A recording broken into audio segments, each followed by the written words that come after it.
So Dame, it's official now. You've been signed on to the New York Jets, and you were signed on as a free agent. You weren't drafted. So how does it feel right now, knowing that you're going to the NFL?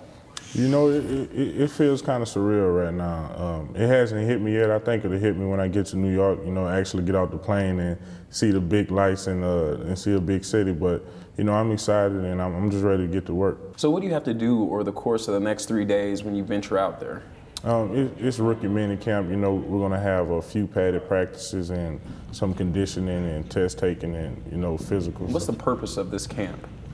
Just to get the coaches familiar with some of the guys and the rookies, to get into the playbooks and to get familiar with some of the other rookie teammates and some of the guys who are on a trial basis. To see if they'll get an invite into camp.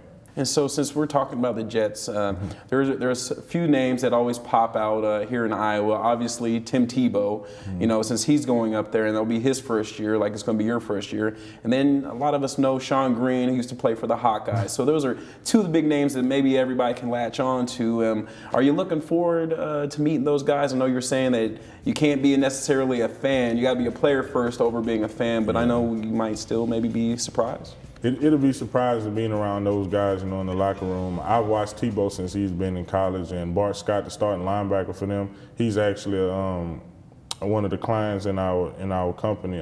My agent represents Bart Scott, so it'll always be a good situation to be around some guys that you're familiar with. Since you started playing football, up until you came to college, you really hadn't been outside of the South. Now that you've been to the Midwest, now you're heading to the East Coast. So you went maybe from a large city back down the South to maybe a smaller situation here in Oskaloosa, and now you're going to go to the bright lights in New York City. So how's that feel? That feels good. Being a Louisiana native and being familiar with the New Orleans area, I kind of joked around with some of the Jets fans saying, I come from the Big Easy, so now I'm headed to the Big Apple. So, the Jets fans have been showing me a lot of love, and they're embracing me. So I think I'll do fine.